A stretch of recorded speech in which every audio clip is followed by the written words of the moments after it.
Whoa, whoa, whoa. Can I get a whoa? President Trump has just dropped two massively huge announcements, one towards Minnesota and the other one towards Iran. You don't want to miss this. Also, I've got a hippopotamusized hypocrisy update from none other than the Hippocrates. I dare you to find me another commentator who can do that kind of elocution and alliteration. I dare you to find me one. Okay, I'll stop. But this one's huge. A new resurfaced viral address. I promise you, you don't want to miss this. You will not be disappointed. But first, woo Nelly, President Trump at it again. Check this out. I don't know if you've been paying attention at all, if you've seen the footage. Even now, woke media apparatus CNN is now confirming everything that, a lot of independent media and truthful media, I should say, of the people, by the people, for the people, have been sharing all over the place about what's happening in Minnesota, how these paid agitators and protesters are wreaking havoc on our poor, hardworking, courageous law enforcement officials. A lady tried to run one over the other day, and now she's being hailed as a hero, including the Holly Weirdos, Ruffalo, Wanda Sykes, has-been, no-talent hacks all over the place. So I don't know if you've been seeing that footage, but it's just been getting worse and worse and worse. And President Trump just said this: do the people of Minnesota really want to live in a community in which there are thousands of already convicted murderers, drug dealers, addicts, rapists, violent released and escaped prisoners, dangerous people from foreign mental institutions and insane asylums, and other deadly criminals too, dangerous to even mention? All the patriots of ICE want to do is remove them from your neighborhood and send them back to the prisons and mental institutions from where they came. Most in foreign countries who illegally entered the USA through Sleepy Joe Biden's horrible open borders policy. I'm just going to interject here for a second. Not an untrue word was spoken. I can verify all this. I've done my due diligence, qualitative and quantitative research, all facts. We had the worst border crisis in the history of our country the last 4 years under Vegetable in Chief Joe Biden and the fake, phony DEI higher vice president, quote unquote, border czar, cackling Kamala. So I can verify all that. Okay, President Trump continues. Every place we go, crime comes down. DC is a perfect example. He continues, in Chicago, despite a weak and incompetent governor and mayor fighting us all the way, a big improvement was made. Thousands of criminals were removed. Minnesota Democrats love the unrest that anarchists and professional agitators are causing because it gets the spotlight off of the $19 billion that was stolen by really bad and deranged people. Fear not, great people of Minnesota. The day of reckoning and retribution is coming. Dun, dun, dun. What could that mean? Retribution and reckoning. Well, unconfirmed, alleged, I cannot say this definitively, but there are rumblings. I have no problem talking about rumblings. Tampon Tim, traitorous Tim Walz, who already quit his reelection campaign because he knows he's a giant fraud and he's headed to jail. There are now rumblings, as I said, that he may resign and hand in his resignation a lot sooner. Again, I can't confirm this, but that could be something that President Trump is alluding to. But I have to share this because it makes me absolutely livid when I see the hypocrisy. The first thing that I want to share with you is a chart and graph that shows the welfare use rates in Minnesota. And then I want you to check out a 1995 presidential radio address, and I want you to listen to the words very carefully. Check this out. I have probably shown you this graph before, but I want you to see here the difference between Somali immigrant households with children, Somali immigrant households with children greater than 10 years in the U.S., the percentage of them that are on welfare compared to native households with children. Any welfare, if you look at that first graph, 89% of Somali, 89%, ladies and gentlemen, of Somali immigrant households with children over 10 years in the U.S. 10 years, and they haven't gotten their act together. And then they wonder why their country, which was a lot older than the United States, they claim the best people, they're contributing to a society, they're contributing to Minnesota, to the community. 10 years, their country has been a third world beep hole for God knows how long. 10 years, and you're still 90% on welfare. Somali immigrants immigrants with children, it's 86%. Look at the disparity, only 30% of native households with children. And it goes on and on. Medicaid is probably the most prominent. Look at food stamps, 62%. Look at Medicaid, 86% of Somali immigrant households with children in the U.S. 10 years or longer are on Medicaid welfare. How is this possible? We've got $19 billion of fraud in this state alone, all under Tampon Tim Walz's watch. And we're trying to get rid of them and save the American people. And Mark Ruffalo and Wanda Sykes and all these ridiculous walled mansion limousine liberals, as well as the elected officials, are vilifying, attacking, and demonizing our hardworking law enforcement officers. But it wasn't always like this. This is extremely powerful. I want you to listen to every single word carefully. Who does this person remind you of? Who does he sound like? Listen. Our nation was built by immigrants. People from every region of the world have made lasting and important contributions to our society. We support legal immigration, but we won't tolerate immigration by people whose first act is to break the law as they enter our country. We must continue to do everything we can to strengthen our borders, enforce our laws, and remove illegal aliens from our country. As I said in my State of the Union address, we are a nation of immigrants, but we're also a nation of laws. And it is wrong and ultimately self-defeating for a nation of immigrants to permit the kind of abuse of our immigration laws we have seen in recent years. Now, let me talk a little bit about increasing deportations. Our plan will triple the number of criminal and other deportable aliens deported since 1993. Every day, illegal aliens show up in court who are charged. Some are guilty and surely some are innocent. Some go to jail and some don't.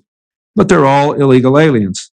And whether they're innocent or guilty of the crimes they're charged with in court, they're still here illegally, and they should be sent out of the country. If they're sentenced to jail, they should go to jail, but then after their term's over, they should be removed from the United States. And when there's a plea bargain, I want deportation to be part of the deal. It simply doesn't make any sense for us to have illegal aliens in our custody, in our courts, and then let them go back to living here illegally. That's wrong, and we should stop it. We have to face the fact that we've got another big problem, and that is the backlog. There is actually a backlog in the deportation of illegal aliens of over 100,000. That's 100,000 people we have identified who are still awaiting the completion of their deportation hearings. I have instructed the Justice Department to get rid of this backlog. If it takes extra judges, we'll ask Congress for the money to get them. We cannot justify continuing to have this large number of illegal aliens in our country simply because our court system won't process them. We also have hundreds of thousands of people who have been ordered to leave our country, who then disappear back into the population. I have instructed the Justice Department, and particularly the Immigration and Naturalization Service, to come up with a plan in which we can cooperate with the states to identify these people and move them out as well. Our country was built by immigrants, but it was built also by people who obeyed the law. We must be able to control our borders. We must uphold respect for our laws. We're cracking down on this huge problem we found when I got here, and we're going to keep working at it until we do much, much better. Thanks for listening. Wow. I mean, mind blown. Who does that sound like? Doesn't that sound familiar? Perhaps maybe it sounds a lot like what I keep saying all the time, but they get these crazy Democrats. They just ruin everything, right? They're terrible, which is why me and Melania watch Professor Nez every night. because he's not the fake news. He's a good guy, smart guy, good looking guy. Matter of fact, I don't know if I like him too much. He's too good looking. Thank you, Mr. President. God bless you. I can show you countless videos. Obama, Chuck the Buck Schumer, Pelosi pushing up daisies, Nancy, and so many more saying, if not exactly verbatim, something along the same lines. So what changed? Why the difference? You take these guys, you take that address. If a Democrat talked like that, which by the way is not, it shouldn't be a bipartisan issue. You come into this country illegally, you're a criminal. Just by breaking the law, you don't come in through the right ports of entries, the right systems and processes. Pure and simple, common sense. This isn't Democrat or Republican. You have to have laws, folks. You can't just break the law just because, you happen to be the right skin color and you might vote for the right party, quote unquote. No, that just can't happen. This was never a bipartisan issue. As a matter of fact, check out this press conference right here. This is a press conference that I found from 2016, okay? This is Obama's press secretary who's asked about immigration raids, about how ICE agents were storming into homes, going room to room looking for illegals and making children tremble with fear. I thought only fascist presidents did that sort of thing. So why was the press so civil? Why was the press, not up in arms? Why? Josh, there have been reports that the Department of Homeland Security and ICE have begun removal operations. I think what they're calling it, others are calling it raids, against Central American families who came across the border illegally over the past year and a half.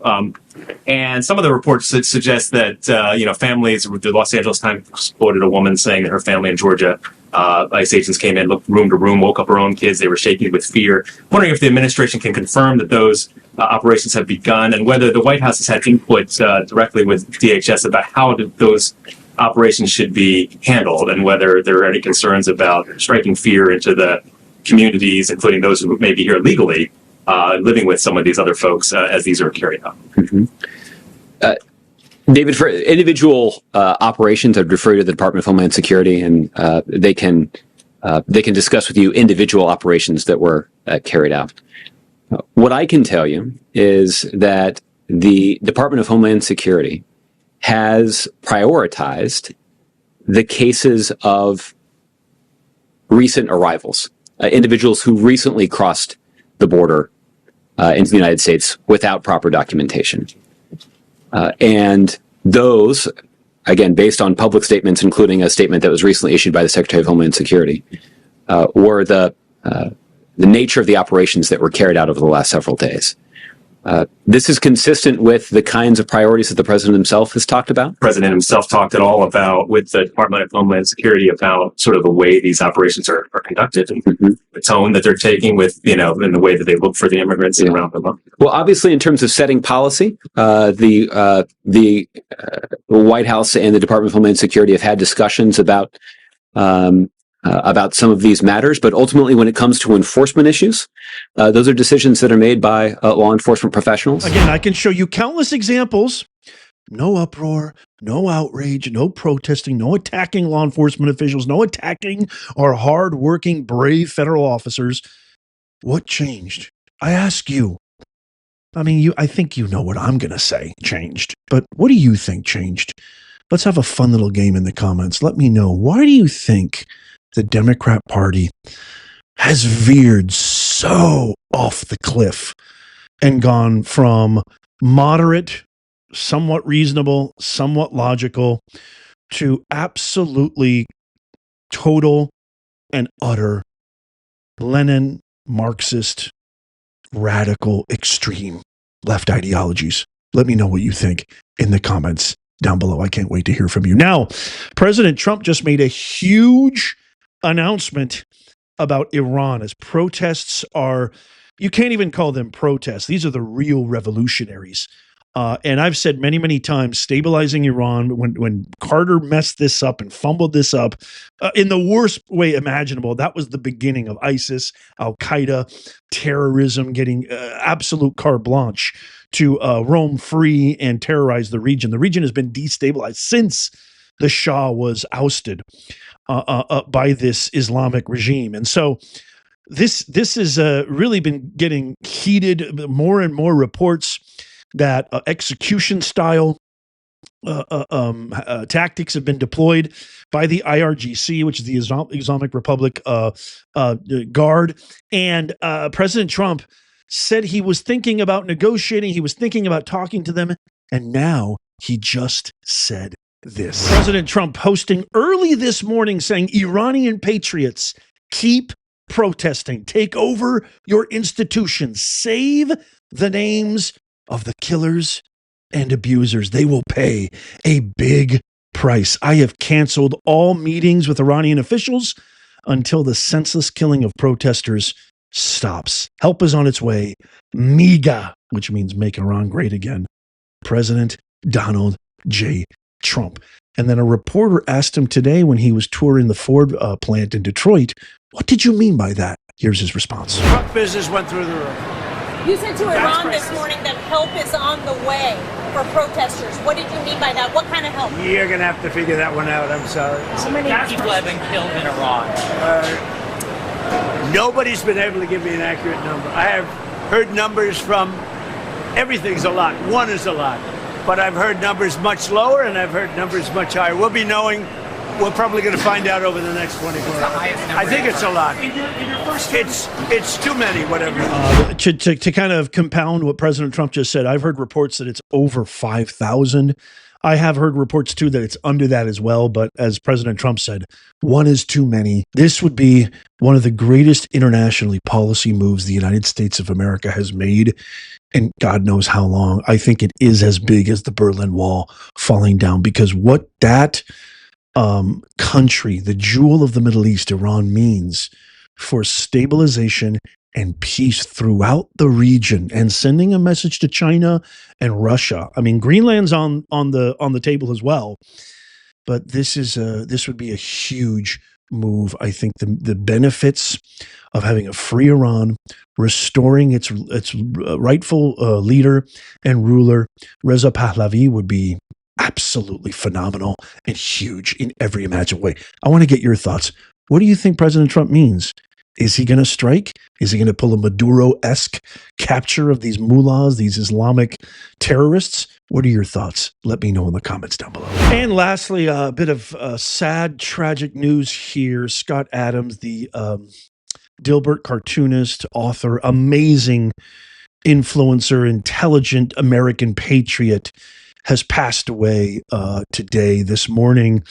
If you hadn't heard, he was battling cancer for quite a while, and his last message on X was that he talked to his radiologist, and this was, I think, 3 or 4 days ago. And his radiologist said he said it was nothing but bad news, that there was essentially no hope, and sadly, today was the day that Scott Adams, 68-year-old, has left us.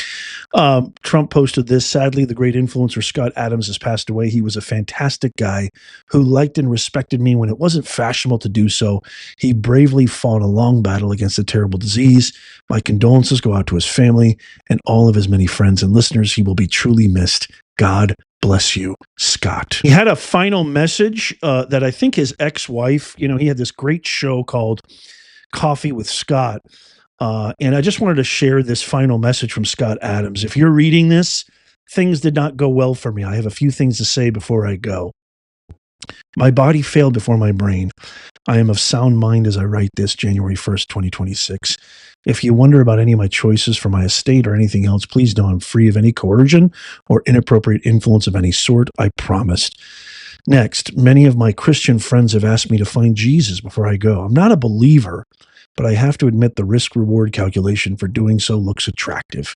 So here I go.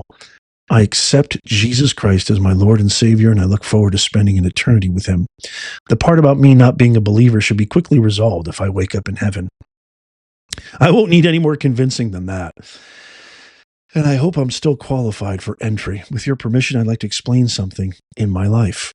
For the first part of my life, I was focused on making myself a worthy husband and parent as a way to find meaning. That worked, but marriages don't always last forever, and mine eventually ended in a highly amicable way. I'm grateful for those years and for the people I came to call my family. Once the marriage unwound, I needed a new focus, a new meaning, and so I donated myself to, quote, the world, end quote, literally speaking the words out loud in my otherwise silent home. From that point on, I looked for ways I could add the most to people's lives in one way or another. That marked the start of my evolution from Dilbert cartoonist to an author of what I hope would be useful books. By then, I believed I'd amassed enough life lessons that I could start passing them on. I continued making Dilbert comics, of course. As luck would have it, I'm a good writer. My first book in the useful genre was How to Fail at Almost Everything and Still Win Big. That book turned out to be a huge success, often imitated and influencing a wide variety of people. I still hear every day how much that book changed lives. My plan to be useful was working. I followed it up with my book Win Bigly that trained an army of citizens in how to be more persuasive, which they correctly saw as a minor superpower. I know that book changed lives because I hear it often. You'll probably never know the impact the book had on the world, but I know, and it pleases me while giving me a sense of meaning that it is impossible to describe. My next book, Loser Thing, tried to teach people how to think better, especially if they were displaying their thinking on social media. That one didn't put much of a dent in the universe, but I tried. Finally, my book, Reframe Your Brain, taught readers how to program their own thoughts to make their personal and professional lives better. I was surprised and delighted at how much positive impact that book is having. I also started podcasting, a live show called Coffee with Scott Adams. Great show. Dedicated to helping people think about the world and their lives in a more productive way. I didn't plan it this way, but I ended up helping lots of lonely people find a community that made them feel less lonely. And again, that had great meaning for me. I had an amazing life. I gave it everything I had. If you got any benefits from my work, I'm asking you to pay it forward as best you can. That's the legacy I want. Be useful. And please know I loved you all to the end. Scott Adams. He was only 68 years old. That's way too young. May God bless and keep you always, Scott. May God rest your soul. All the best. My thoughts, love, and prayers to you and your family.